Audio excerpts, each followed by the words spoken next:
welcome, and I'm going to hand it over to our host for the evening, Erin. Erin, take it away. Thanks, Shimona. Welcome, everyone. Welcome to part 3 of 350 Seattle's Racial Justice is Climate Justice webinar series. And like Shimona said, thanks to everyone who's been calling in and is calling in again today for joining us again. And if you missed any of the other ones, we do have the recordings too. But my name's Erin Cote. I use she, her pronouns, and I'm a volunteer with 350 Seattle's Green New Deal team, and I'm going to be your host tonight. And I'm calling in today from the ancestral lands of the Coast Salish people and the Duwamish tribe. And we like to start our meetings this way by acknowledging the peoples whose lands we are on, and to recognize those people who've been stewards of this land all the way up to the present day.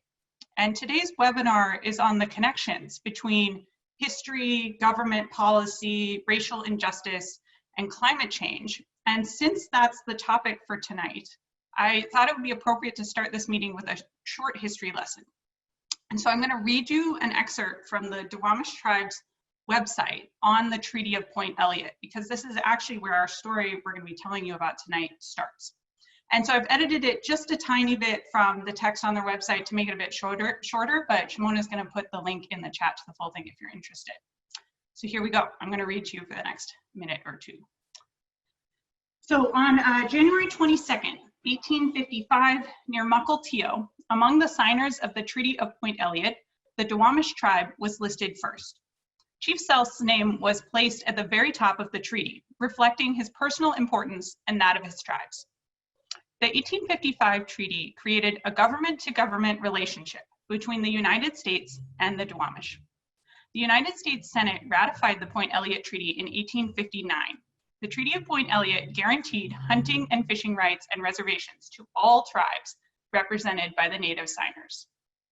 In return for the reservation and other benefits promised in the treaty by the United States government, the Duwamish tribe exchanged over 54,000 acres of their homeland. Today, these 54,000 acres include the cities of Seattle, Renton, Tukwila, Bellevue, and Mercer Island, and much of King County. European American immigrants soon violated the Treaty of Point Elliott of 1855, triggering a series of native rebellions from 1855 to 1858 known as the Indian War. Instigated by the European Americans, this war set tribe against tribe and brother against brother. Chief Selth helped protect the small group of European American settlers from attacks by other native warriors in what became the city of Seattle during the rebellions. In 1866, United States Indian agent Thomas Paine recommended to the United States government that a reservation be established for the Duwamish. European American immigrants, including Seattle civic leaders, petitioned against a Duwamish reservation near the city of Seattle. In their letter to Congress member Arthur Denny, the European American immigrants protested that such a reservation would do a great injustice, claiming the promised reservation would be of little value to the Indians. And it said that Denny's life was threatened. The European American immigrants' protest petition blocked any reservation being established for the Duwamish. The promise of a Duwamish reservation and all of the other treaty promises made by the US government to the Duwamish over 150 years ago in the Treaty of Point Elliott have never been kept. And so with that history in mind, I encourage you to learn whose land you're on and which treaties were involved in that land. And to help us do that, Shimona's gonna put a couple of links in the chat. One is a map showing Indigenous peoples across the world. And what's super cool about this resource is that you can toggle it in the upper left to show the treaties for the different areas. And the second link is where you can learn about paying rent to the Duwamish. And I would encourage you to do that if, like me, you are on their land. So a couple of technical pieces before we get started. We're recording tonight's conversation, so if you don't want to be on the recording, please turn off your video. Please also keep yourself muted so that we can hear our panelists clearly. And we have captioning available if you click on the CC icon at the bottom of the screen. And if you have any technical difficulties, please use the chat to private message Shimona. And thank you so much, Shimona, for taking the lead on all of these technical pieces tonight. I appreciate it. I think that's all of our housekeeping. So let's get started. I'm super excited to be moderating a conversation on the connections between climate justice and housing justice. And to help us make sense of those connections, we have two panelists joining us tonight. Really excited to have them. And I would love if they would introduce themselves. So Maya, could you go first and just tell us a little bit about who you are and how you ended up here tonight, what you do? Yeah, hi. I'm Maya Garfinkel. I use she, her pronouns, and I'm a tenant organizer with Be Seattle, which is a small housing justice organization in Seattle. And I grew up on the ancestral lands of the Duwamish people in what is now called Northeast Seattle. And I come to this work from a background in campus labor organizing, and also, as you'll see a bit tonight, studying social movement history. So I'm really excited to be here and talk with you all more about these issues. So thanks for having me. Thanks, Maya. And Fate, you're up. Who are you? What do you do? How'd you end up here? Hi, everyone. Super excited to be here. My name is Fate Sawang Nguyen. I'm an environmental projects manager at a small nonprofit called Partner in Employment, which is a nonprofit that works to secure economic stability for refugee and immigrant families in South King County.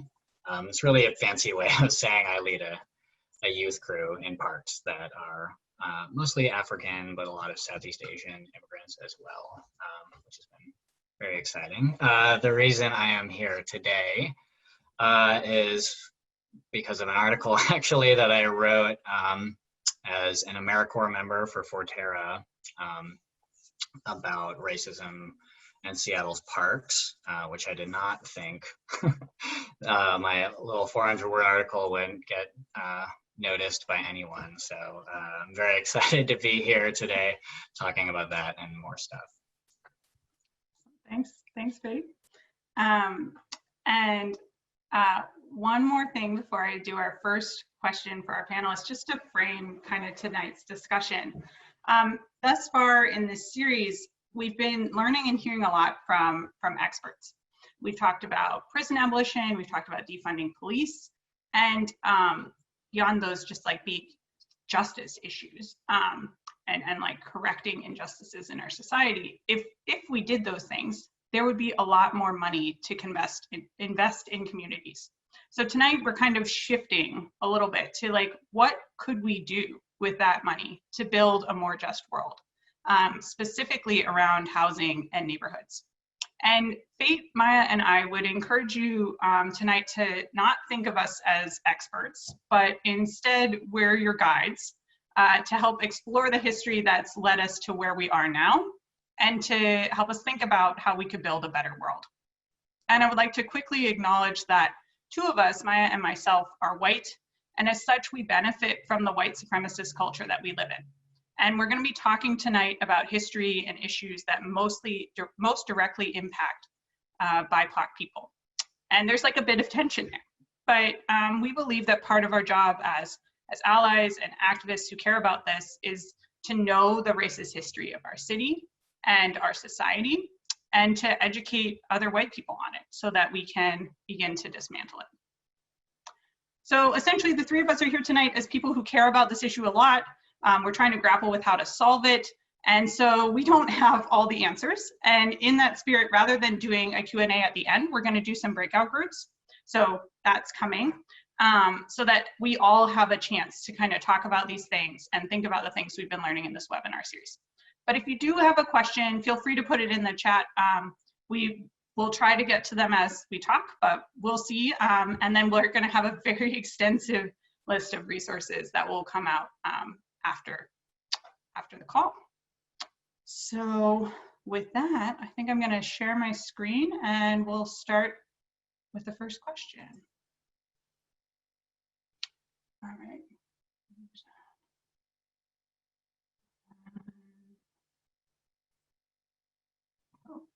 Full screens is working against me. 1 second. I have like literally lost my mouse. Here we go. Okay. Can we see this? I'm gonna assume that's a yes. Alrighty, so our first question is about redlining.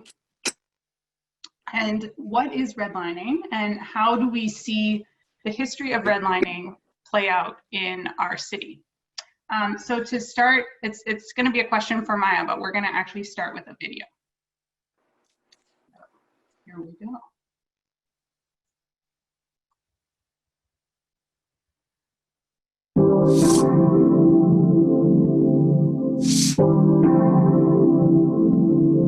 In the Great Depression, homes have been foreclosed by the millions. And one of the ways that the federal government thought to get banks back into business was to develop a set of maps that showed what were seen as the best neighborhoods where their mortgages would be safe and the worst. So the age and the condition of housing was supposed to be the major criteria, as well as the income of residents. But the other criteria, and the one that's been most controversial and damaging in the long run, had to do with race. So in Seattle, any neighborhood that allowed residency by non-whites was automatically considered part of the red zone. Redlining told the banks that loans would be risky in, say, the Central District. Mortgages were hard to get, and families who were affected were deprived of the ability to accumulate wealth through property ownership over the generations. That legacy is still very much with us, quite starkly today.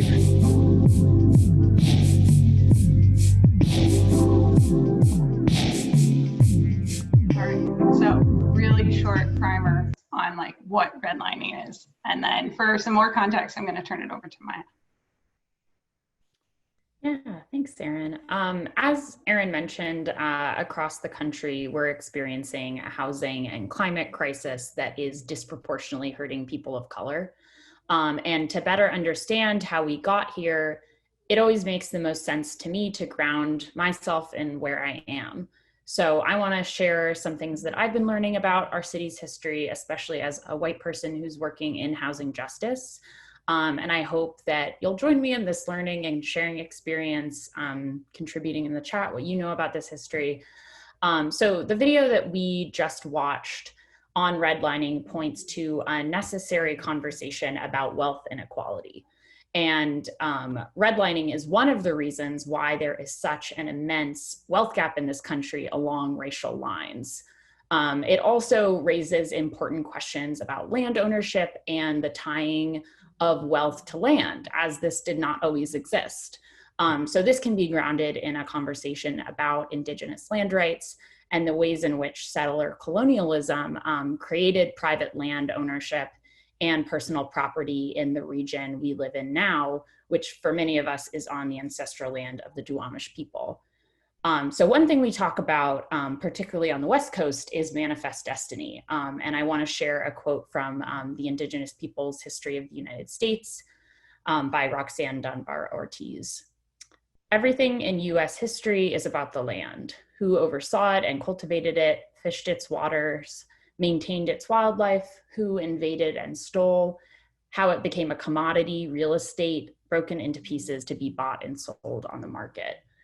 So for those of us who live here now through settler colonialism, as opposed to those who sought refuge or those from a history of enslavement and forced migration, we can ground ourselves in the fact that owning land is central to the very earliest conceptions of citizenship and white supremacy in this region.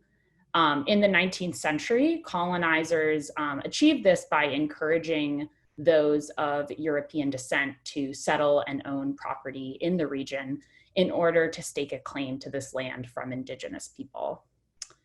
The first Alien Land Act of 1864 allowed non-citizen ownership of land to increase white homesteading on the 1853 Washington Territory to displace Native populations. The white population more than doubled in the next 10 years. And following that, the preceding Alien Land Acts in Washington then restricted non-citizens from owning land, which was to target Chinese and Japanese immigrants, and also restricted Native Americans, South Asians, Koreans, and many other groups from owning land.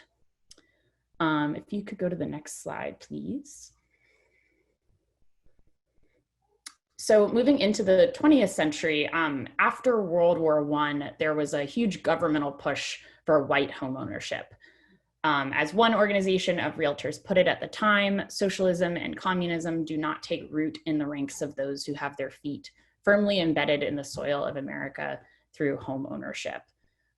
So land ownership in the US and Washington specifically is intimately tied with white supremacy, claim to citizenship, and conceptions of white patriotism. If you could go to the next slide. So as the population of people of color increased through Black and Asian groups' emigration to Seattle, the city government institutionalized exclusion and discrimination in the majority of neighborhoods. And some people might have heard about restrictive covenants, which institutionalized segregation and exclusion in the sale and purchase of housing by preventing current and future homeowners from selling or renting to people of color, as well as Jews. So these covenants essentially restricted for a period 65% of the Black, Asian, and Native Americans in the city to reside in an area bounded by Yesler Hill, Beacon Hill, and the industrial and warehouse area adjacent to the harbor and Puget Sound. So this map that we're seeing is from the University of Washington Seattle Civil Rights and History Project, which I reference a lot, or I don't reference, but is where a lot of this information is coming from. So I really encourage checking that out. But these maps have collected where restrictive covenants are still on the books across the city of Seattle. So there are far more, or there were far more originally across the city, but this is just a way that you can see what the language looks like, because you can like hover over the different points. So so if you could go to the next slide. So although restrictive covenants were deemed unconstitutional in 1948 by the Supreme Court, the goals of these policies continued in a few other more covert ways. So I want to take a quick moment to ask you all a question that you can respond to in the chat if you like. So about housing zoning in Seattle. So I want to ask, what do you know about the zoning laws in your neighborhood, if you know anything?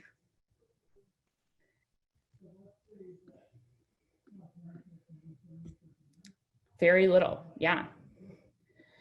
And one way that like you can tell is like it's mostly single family, is like what kind of building do you see around your neighborhood?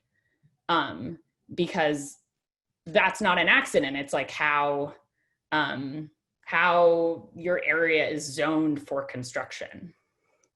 We have an apartment building at the end of our street. So it was mostly industrial. Yeah, so that's, generally reductions in restriction in heights, number of families. Yeah, so, a range from like, we don't know that much to we know a few things, like we see apartment buildings. So with that, I just want to like transition into talking about housing zoning in Seattle, which for some of us, we don't think about that much. So in 1923, the first zoning ordinance in Seattle was established. This ordinance was developed partially by someone named Harlan Bartholomew, who was responsible for many cities' single-family zoning policies across the country. His plans sought to exclude people of color from majority white neighborhoods without explicitly mentioning race in the zoning policies. So his plans were covertly racist by limiting housing density and only allowing industrial zones to be created in neighborhoods where a majority of people of color lived. So restricting where housing density could be developed, like where more housing density could be built, along with discrimination by realtors and landlords, created a very small proportion of the city open to people of color, as well as what we saw in the video about redlining. So denser housing where lower income people were more likely to be able to live continued to be limited due to an increased trend in downzoning throughout the 20th century. So our zoning policies, which have continued to decrease areas which allow for greater density, were primarily established to exclude people of color. And you can see in this map that aside from one particular kind of uptick in increase of density, but generally it's a very sloping downward trend. So in response to this discrimination and exploitation, people of color waged long-lasting fights for housing justice. If you could go to the next slide. So as the Black population in Seattle grew over 70% between 1950 and 1970, housing was increasingly unlivable for Black Seattleites, and people of color faced immense housing and employment discrimination. As more and more people were essentially restricted to largely the Central District, it became increasingly dire. From the 1950s, there were state and citywide campaigns led by the Congress of Racial Equity, the NAACP, and the Urban League, with increasing militancy as results were stagnant and policymakers refused to listen. In 1963, protests called for an open housing ordinance to eliminate housing discrimination in Seattle. It culminated in a group of young people initiating a sit-in in the mayor's office. And this continued throughout the 1960s with sit-ins in places like Green Lake and in City Hall. Despite white violent backlash and Seattle voters rejecting it on the ballot, organizing eventually won a citywide open housing ordinance through the city council in 1968, preventing housing discrimination across the city. The legacies and outcomes of the open housing campaign were not simple, nor were they supported by many Black Seattleites by the end of the 1960s. But this campaign really does show that white Seattleites were overwhelmingly invested in protecting their property and excluding people of color from neighborhoods. And increasingly, housing activism kind of came on the offensive. By the late 1960s, Black power politics and focus on internal Black organizing increased. The newly formed Seattle Black Panther Party chapter gained a huge amount of community support, and the chapter advocated for Black tenants in landlord issues and fought for livable housing in the city as one of their central demands. And in 1972, young Asian activists led hundreds of protesters to the US Housing and Urban Development Office in Seattle for the preservation of the International District, investment in the neighborhood, and against the impending Kingdome construction. So that's the picture in the middle you can see there. It's kind of small, but yeah, so if we could go to the next slide. Black, Latinx, and Native activists fought to reclaim colonized land and fight for a more equitable division of city resources by occupying land to form sites including El Centro de la Raza, the Northwest African American Museum, and the Daybreak Star Cultural Center at Fort Lawton. These movements show the immense power and legacy of people of color-led movements in Seattle for housing justice. It also shows that increased housing options without greater economic and racial justice does not carry enough weight.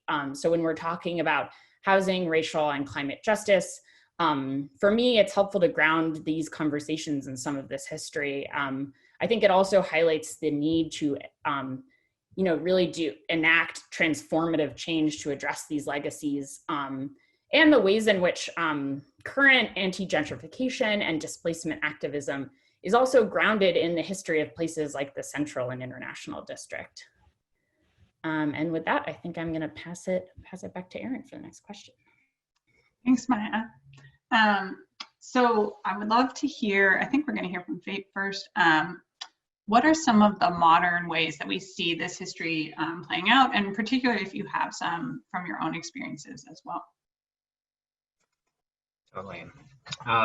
I've got a bit of a winding path to connecting all of Maya's great information to what we're talking about today. But as I mentioned earlier, I am here because I wrote an article called Exploring the Historical and Contemporary Legacies of Racism in Seattle's Green Spaces, which is a very, very verbose title. We'll get into it in a sec. But before I go on, this is a map of a particular set of parks, which I'll explain in a sec. But if people just want to put in the chat, I'm curious if people have been to these parks, have been there, know what these parks are. You can just put in the chat the name of the park you've been to, if you've been to one of these parks. Just curious, just curious. Looks like so far it's just me. Oh, sweet, yes, nice. Okay, got some CD folks here with me, perfect. Very cool. Give people a second.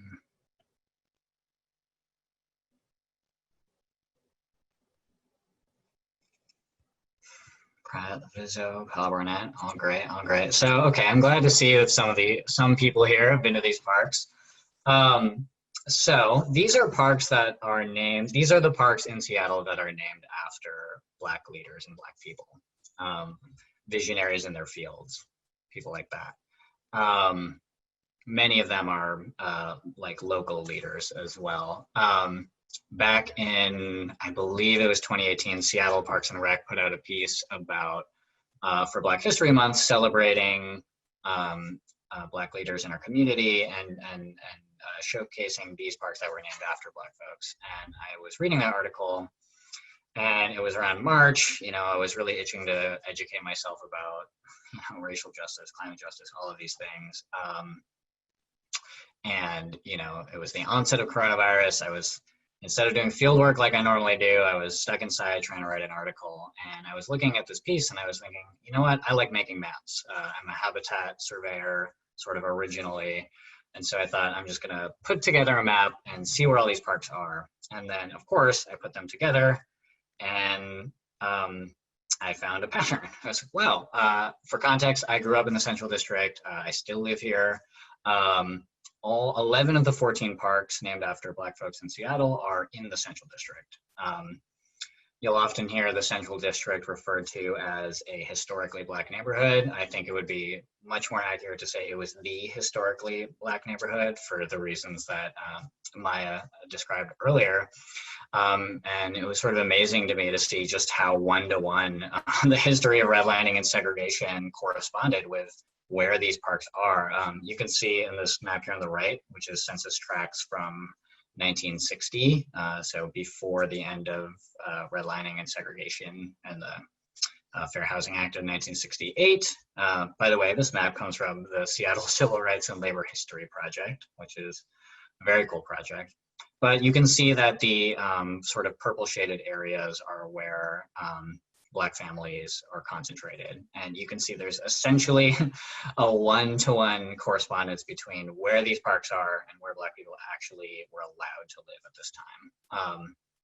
And, this is the legacy of something that happened, redlining ended 52 years ago. And there's one noticeable exception, Alice Ballpark, which I will come back to later. Let's go to the next slide.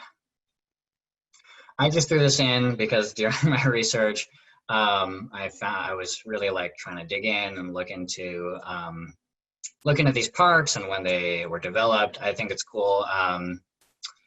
Don Sherwood was a park archivist from the 50s to the 70s. And what I found from looking through some of his work is that a lot of these parks that are named after Black folks were actually named shortly after the end of redlining. A lot of these parks came into existence right after that.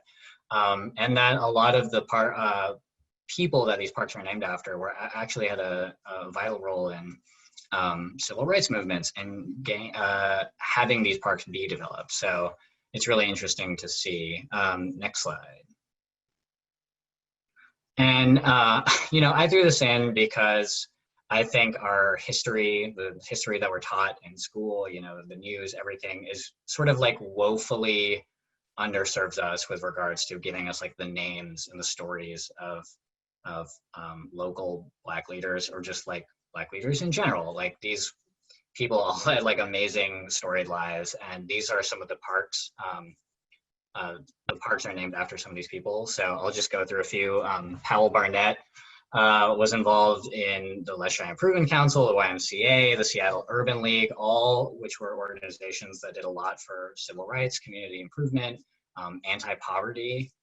He was also apparently an incredible musician and athlete. And that park is right next to me, so I was really happy to hear that history. Edwin Pratt was the director for the Seattle Urban League, also mentioned earlier. A lot of these people intersect.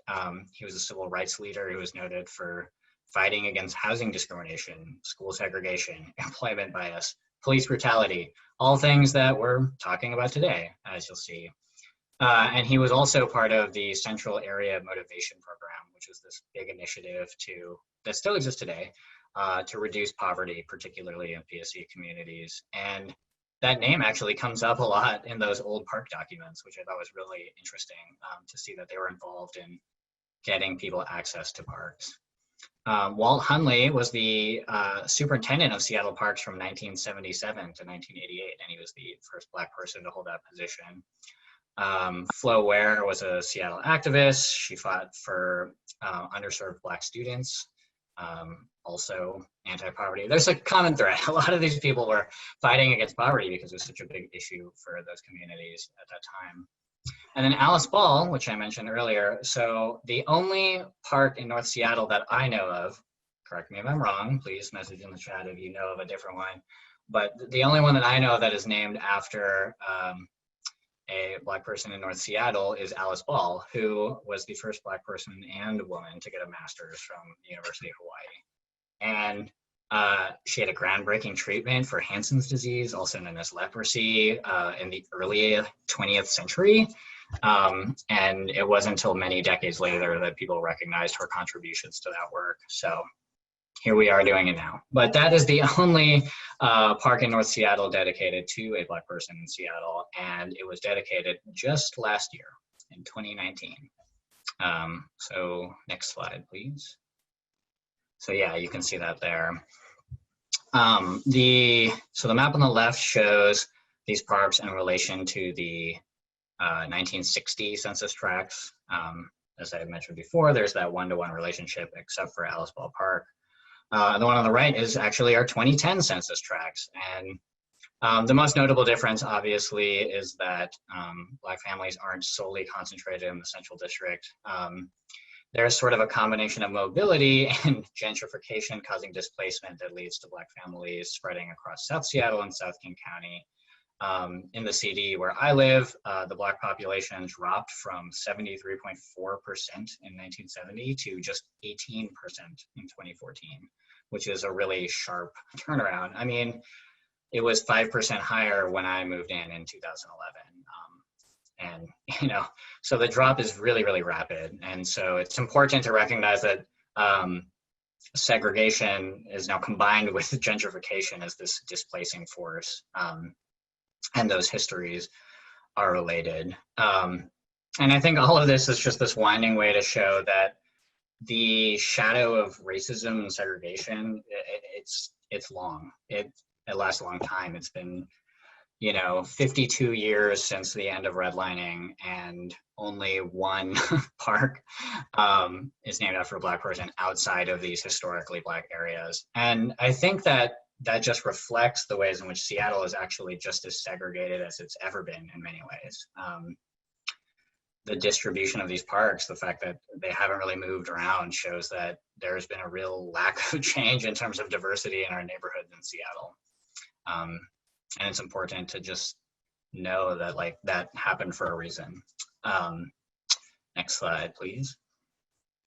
I also, just as another way of proving that segregation is worse, as bad as it's ever been, Crosscut and a number of other local papers came out with some articles last year that showed that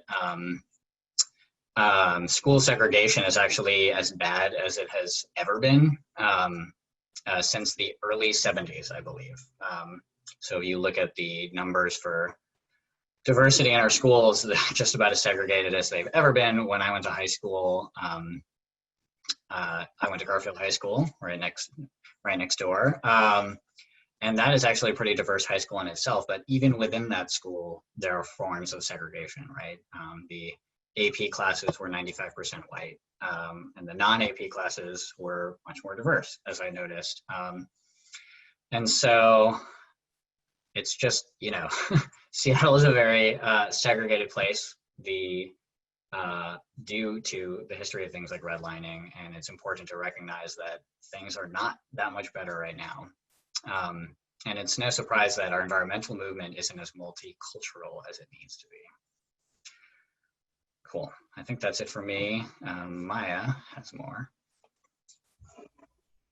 Yeah, I think just continuing on what Fate's been talking about with these legacies of these long-lasting issues is that, yeah, with things like the wealth gap and redlining and employment discrimination, the legacies of this is that renters are disproportionately likely to be people of color, and homeowners and landlords are disproportionately likely to be white. And I think that's an important thing to acknowledge and to reckon with in how we're fighting for housing justice. So some of the ways in which we can see this is that for those who are renters, people of color are more likely to be evicted, and to be evicted for smaller amounts of rent than white tenants. This means that Black renters in Seattle experience eviction at a rate 4.5 times more than what would be expected based on their population in Seattle. So this is an ongoing racial justice issue. And as I said, like, housing justice issues are racial justice issues, as are climate justice issues. And these are all incredibly connected, as I think, you know, all the folks who will be talking tonight, and I'm sure people in the breakout groups will be acknowledging as well. And then another way that we've seen this with the Black Lives Matter protests that are ongoing, the attention to land ownership and community land ownership and use of land in the city, just like how I was talking about with the occupation of land and the reclaiming of city resources. Yeah, these issues continue and did not end in the 70s by any means. And I think for me, like in the work that I do, I talk a lot with tenants who are facing the housing crisis that we're experiencing and we have been experiencing for decades. And the pandemic did not create this housing crisis, but it has just created another kind of dire element to it. So, you know, in Washington, it's estimated that almost 350,000 people across the state have not been able to make rent. So yeah, it's a harsh reality that we're all going to have to face and fight for housing justice, because it's a crisis. It is a crisis that's kind of, you know, it's overwhelming in this kind of work, especially as things like the eviction moratorium are set to expire.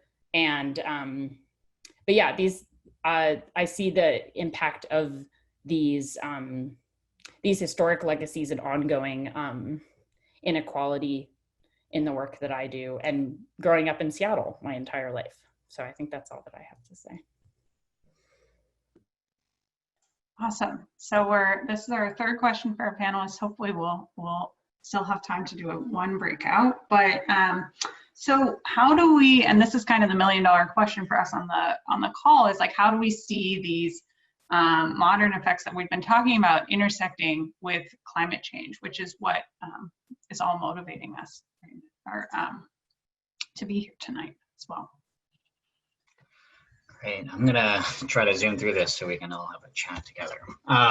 So I just want to start by just like throwing this out there. Any conversation that you have about the intersection of climate justice, housing justice, whatever, you gotta just put environmental racism out there and define it.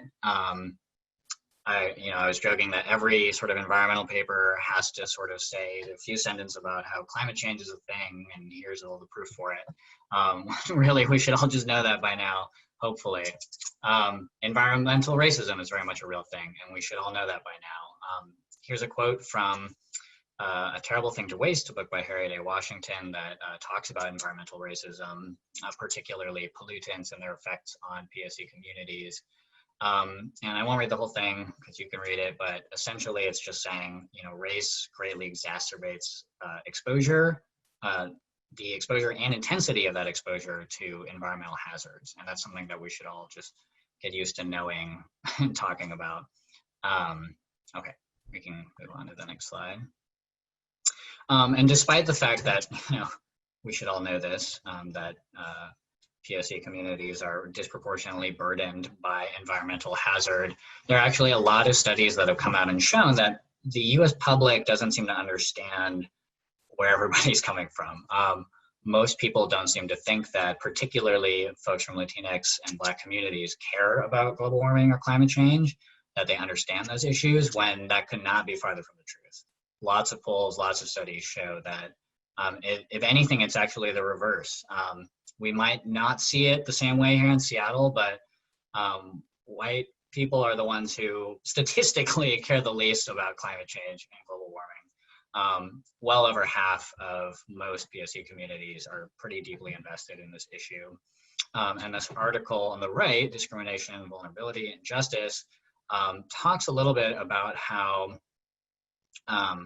your lived experience of vulnerability is what actually is a big part of caring about global warming, climate change, the effects of it. Like, folks who never experience environmental hazard have less reason to care about climate change because they're not the ones who are feeling the heat when climate change is creating all these intensely hot days, which I'll talk about a little bit more on the next slide. And so one of the ways that we see sort of the intersection of climate justice and housing justice is in those redlined areas and where people have moved to post-gentrification. In these areas, we actually find that there is less canopy cover. There's been a lot of great work in Seattle, work that I've been a part of. A lot of people are working on all the time to increase canopy cover in Seattle. Our goal is to get to 30%, we're at 28%. But the distribution of that is unequal. You can see here on the left that in the most predominantly POC neighborhoods, the canopy cover is about 8% lower. And this graph on the right kind of shows you, it's a little bit hard to see, I don't know how big it is for you, but just in general, there's a statistical relationship between the amount of tree canopy and the amount of people who are POC or low income. And there's some nuance to that. It's difficult, but essentially, those areas that are most polluted or most industrial are the places that a lot of POC families have been displaced to, and correspondingly also have the fewest or have the lowest tree cover. We could go to the next slide. And one of the biggest ways in which this manifests is the urban heat island effect. I mentioned earlier that, people from mostly white, wealthy neighborhoods don't feel the heat in the same way because it's well documented that intense heat exacerbates air quality issues, which is the worst in these areas that are predominantly POC. And also, just to add on top of that, most of these families are more at risk of having sort of respiratory illness. But it's well documented that there's this thing called the urban heat island effect, which essentially between urban and rural areas, it's just much hotter in cities, which is sort of obvious, but I'm glad that somebody put out a study for it.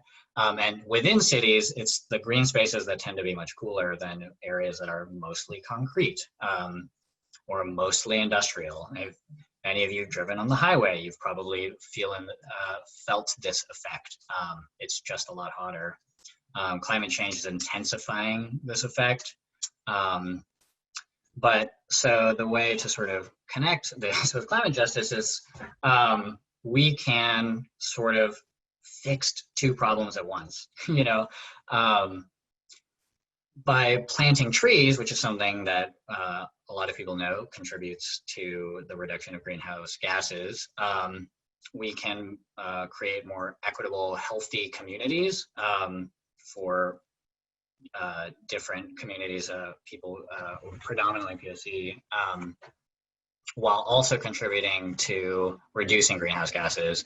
Additionally, tree shade is actually really important for salmon and waterways, which is something that's good to know as someone in as people in the PNW. It's very important that trees apply shade, cooling waterways, which benefits, you know, riparian animals. Sorry, nerdy talk. We can move on to the next slide. And then the last thing that's sort of the opposite of what I said, where we can have it both ways. We can contribute to housing justice, we can contribute to climate justice, is here's a little caveat, which is green gentrification. There was this article about how green gentrification is affecting South Park, where they are struggling, where some people in the community, predominantly POC community, are frustrated by some green initiatives, which are kind of the way they're being developed are taking away money from affordable housing initiatives. In some instances, in other instances, you know, creating these really nice parks or adding trees, like beautiful street trees, can actually increase property values and sort of hasten the gentrification that we're seeing all over Seattle. And all of this is just to say that you can only really achieve meaningful climate justice and racial justice by balancing community needs and environmental needs. You can't just go in and, you know, make all these great parks and clean up all this pollution without corresponding policy changes that make it so that the people who live there will eventually get to live to see the benefits of the plantings, right? Of the cleaner air, of the cooler temperatures. And so it's really important that we connect those things, because we can't morally move our way towards a greener world without accounting for our underserved community members. Next slide. And then lastly, one really important way that I think that we can meaningfully and thoughtfully work our way through just climate initiatives is to have more diversity in environmental orgs. You know, in the 5 years that I've been in the environmental field, I have very rarely seen, specifically, no Southeast Asian men, but beyond that, very few Black folks, very few Latinx folks in environmental work. This report by Dorcetta Taylor in, I believe, 2014 shows that only 16% of leaders and staff in environmental nonprofits are POC, and that's woefully low for an issue that people have been talking about for decades. You can find it in the history books. You know, Black POC leaders have been pushing for more diversity in environmental orgs for decades, and that number just hasn't really changed.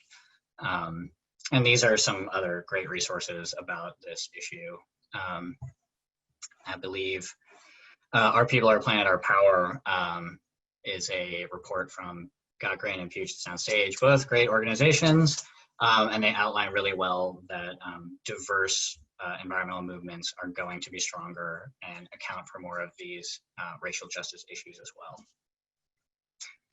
And I think that's what I have for this part. Yeah, this is neat. All right, so I'll wrap us up on this connection between racial justice and climate justice. The map you're seeing on the right, it's probably our 5th map tonight. So this one is showing the risk that people are at for displacement, to be kind of basically by rents and instability, to be kind of forced out of their area. And you'll notice, just like all the maps we've seen tonight, it's the same neighborhoods over and over again that are at highest risk for displacement. And so that's the yellow and the red parts. And then there's this other piece. So these feel disconnected, but I will connect them. In Seattle, the largest piece of our pie of emissions is from road transportation. 40% of our emissions are from road transportation. It's actually even higher in King County. But we have these really ambitious goals for reducing those emissions by 2030. We want to reduce the number of miles traveled by 20% and then vehicle emission by 82%. Well, you may notice that like these two things do not add up. We cannot reduce vehicle emissions and have people at risk, the lowest income people at risk of displacement as well, right? If people are being forced out of the city and having to drive further to go to work, et cetera, because the city's still our economic hub, then you cannot reduce road transportation emissions at the same time. Fortunately, this is all coming from the report that Fate just mentioned, Our People, Our Planet, Our Power. They have some solutions. One solution they call for is that communities themselves have control of land, and we've seen a lot of movement towards that in the last little while. And that as we build affordable housing, that we're really thoughtful about building affordable housing that's integrated to public transport and linked to public transport, and especially in communities that are at highest risk of displacement. And lastly, just because it's so topical, the theme for tonight, these are the same communities that are at greatest risk from wildfires and smoke. Low-income people are most likely to live in older and leakier housing. So when we're told to stay home to protect yourself from smoke, you can't do that. You can't effectively protect yourself as your house is leaky. They're also most likely to be essential workers, so probably cannot stay home either way. And then lastly, the communities, of course, that are most at risk of this are folks experiencing homelessness. And the homelessness crisis in Seattle is a crisis of affordable housing. Literally, it's just about making sure people being pushed out of, unable to afford to live places. So there's been this real catch-22 that the cities had to deal with of, do we bring people inside to shelters so they're out of the smoke and expose them to coronavirus or not? And like the solution is house people. You know, we shouldn't have to make that decision. So on that note, I'm going to stop sharing. Shimona, do we have time to do breakouts? We can go over time. Okay, great. Just for a minute. Okay, so let's do one breakout group.